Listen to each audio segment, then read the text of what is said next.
এই কোশ্চেন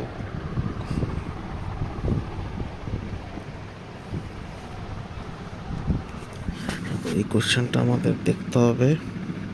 তো এটা মেইনলি বলতেছে যে একটা ডেভেলপিং কান্ট্রি লাইক বাংলাদেশ আর একটা already developed country like European যে কান্ট্রিগুলো আছে, আমেরিকান কান্ট্রিগুলো আছে, এগুলার মধ্যে তাদের মনিটারি পলিসি, এক্সচেঞ্জ রেট, এগুলার আসলে কি ডিফারেন্স।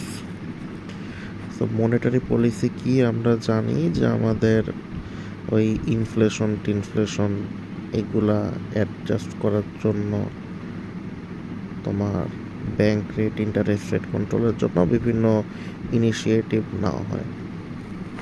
সো ডেভেলপ কান্ট্রি যারা, তারা হচ্ছে মেইনলি তাদের কান্ট্রির যে ইনফ্লেশন আছে সেই ইনফ্লেশন কন্ট্রোলের জন্য তারা হচ্ছে মনিটারি পলিসিটা তৈরি করে, এমন করে ডেভেলপ করা হয় যাতে তাদের ইনফ্লেশনটা সবচেয়ে কম হয় আর ইকোনমি একটা স্টেডি পর্যায়ে থাকে। ডেভেলপিং কান্ট্রি যারা, তারা হচ্ছে তাদের কীভাবে তাদের ইকোনমি গ্রো করবে, তাদের ইকোনমিকে কন্ট্রোল করবে, are also inflation, stabilisation of economy, এগুলো নিয়ে তারা কাজ করে। আর যেহেতু তাদের ফাইন্যান্সিয়াল অবস্থা ইনস্টেবল, সো তাদের পলিসিগুলো খুবই এগ্রেসিভ হয়। Central bank independence. তো ডেভেলপ কান্ট্রিতে সেন্ট্রাল ব্যাংক হচ্ছে ইন্ডিপেন্ডেন্টলি কাজ করে, মানে সরকার সেন্ট্রাল ব্যাংকে হস্তক্ষেপ করে না। আর ডেভেলপিং কান্ট্রিগুলোতে central bank like Bangladesh bank হচ্ছে পলিটিক্যাল প্রেশার দ্বারা ইনফ্লুয়েন্স। ইন্টারেস্ট রেট কন্ট্রোলের কথা যদি বলি, আমাদের ডেভেলপড কান্ট্রিতে ইন্টারেস্ট রেট হচ্ছে আমাদের ইকোনমিক কন্ডিশনস দ্বারা প্রভাবিত হয়। যদি ইনফ্লেশন হাই হয় তাহলে ইন্টারেস্ট রেট বাড়ায় দেওয়া হয়, যদি আর ইকোনমি যদি দুর্বল হয় তখন হচ্ছে ইন্টারেস্ট রেট কমায় দেওয়া হয় যাতে মানুষ লোন টোন নিয়ে বিজনেস করে। অন্যদিকে ডেভেলপ কান্ট্রিতে ইন্টারেস্ট রেট হচ্ছে আর্টিফিশিয়ালি থাকে, জেনারেলি লো রাখা হয় যেহেতু ইকোনমি আনস্টেবল, সো মানুষ যেন লোন নিয়ে বিজনেস করে। এগুলা ছিল না। আর এখানে কি ছিল, আচ্ছা এক্সচেঞ্জ রেট পলিসি আছে। দেন হচ্ছে আমাদের exchange rate policy. So exchange rate policy develop কান্ট্রিতে ফ্লোটিং অবস্থায় থাকে, মানে কারেন্সি ভ্যালু চেঞ্জ হয়, তাদের কোনো একটা তাদের যেগুলো দরকার সাপ্লাই অ্যান্ড ডিমান্ডের উপরে তাদের এক্সচেঞ্জ রেটটা ডিপেন্ড করে। অন্যদিকে ডেভেলপিং কান্ট্রি যারা, তাদের হচ্ছে এক্সচেঞ্জ রেটটাকে কীভাবে তাদের কারেন্সিকে স্টেবল রাখা যায়, প্রোটেক্ট করা যায়, এই অনুযায়ী কাজ করা হয়। ডেভেলপ কান্ট্রিতে আমাদের ক্যাপিটাল ফ্লো আর ফরেন রিজার্ভ অনেক বেশি থাকে, ডেভেলপিং কান্ট্রিতে থাকে না। ওকে, সো দেন হচ্ছে এটা পড়তে হবে। According to Tanzi's theory of fiscal policy 2004, what are the কি assumption.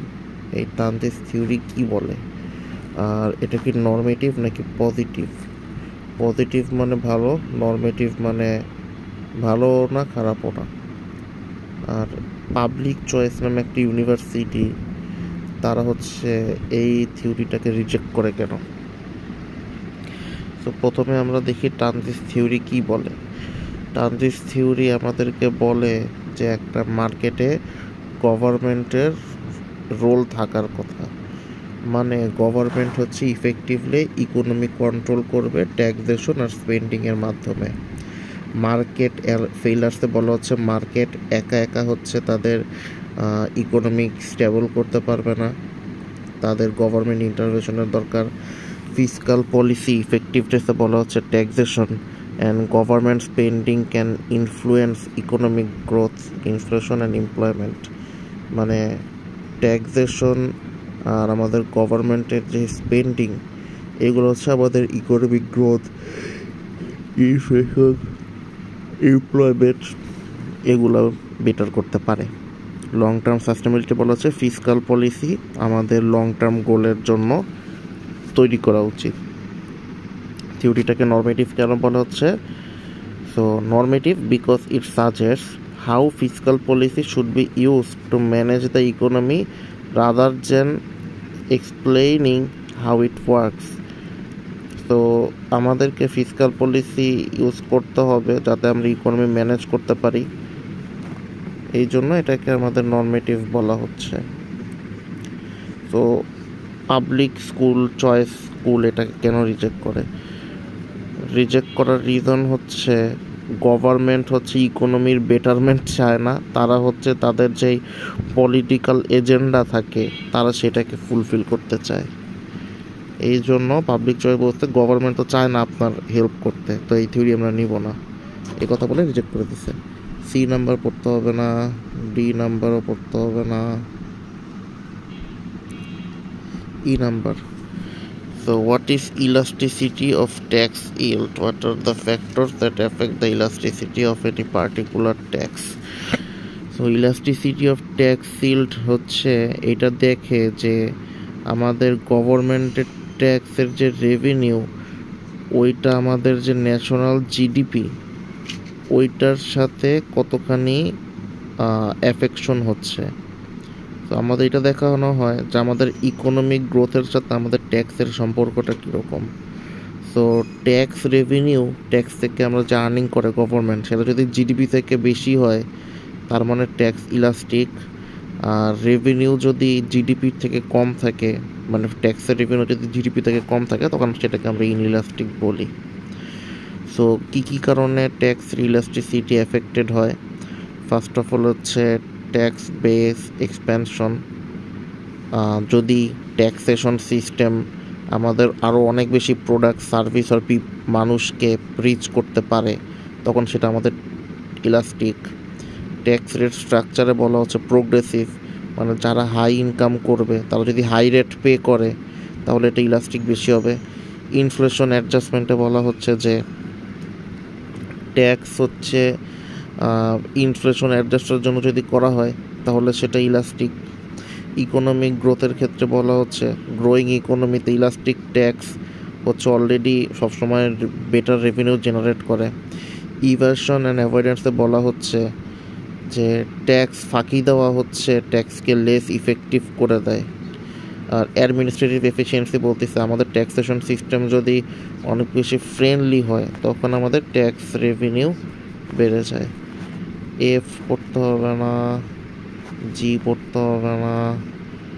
Okay, what are the major weakness of banking sector of developing countries? So কী কারণে আমাদের ডেভেলপিং কান্ট্রির উইকনেস ব্যাঙ্কিং সেক্টরে? প্রথমে হচ্ছে নন পারফর্মিং লোন। মানুষ লোন নেয় কিন্তু সে লোন আর রিকভার করতে দেয়, মানে লোনের টাকা ফেরত দেয় না ব্যাংকে, সেটাকে আমরা নন পারফর্মিং লোন বলি। এটা অনেক বেশি। উইক রেগুলেটরি ওয়ার্কে বলা হচ্ছে যে আমাদের ব্যাংকিংয়ের যে রুলসগুলো আছে এগুলো আমাদের সিস্টেমটাকে ইনস্টেবল করে দেয়। লিমিটেড ফাইন্যান্সিয়াল ইনক্লুশন বলতেছে যে আমাদের একটা বড় পপুলেশন হচ্ছে গিয়ে ব্যাংকিং সার্ভিস অ্যাক্সেস করতে পারে না। Political influence and corruption, Awami লীগের করাপশনসের কারণে ব্যাংকিং সিস্টেম উন্নত হইতে পারে নাই। টেকনোলজিক্যাল অ্যাডভান্সমেন্ট, অনেকগুলো ব্যাংক এখনও আছে যারা স্টিল চেকের মাধ্যমে কাজ করে।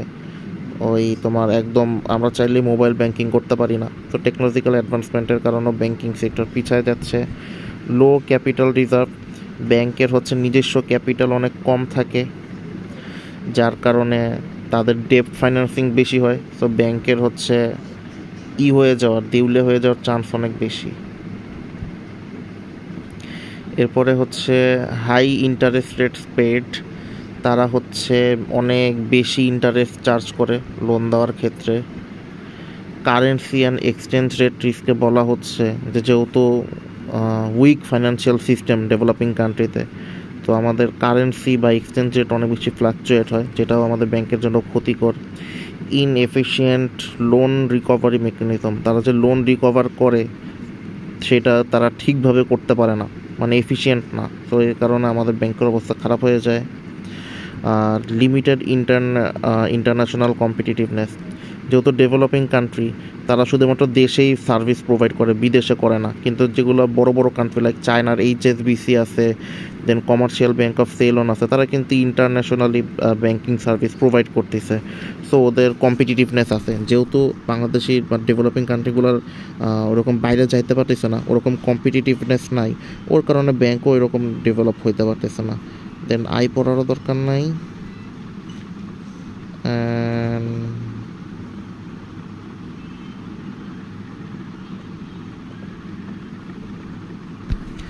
যে সো যে বলতেছে to determine the effectiveness of regulations but at all 2004 examine regulatory and supervisory practices in 107 countries to assess the relationship between specific practices and banking sector development and soundness. Describe their findings related to the following questions.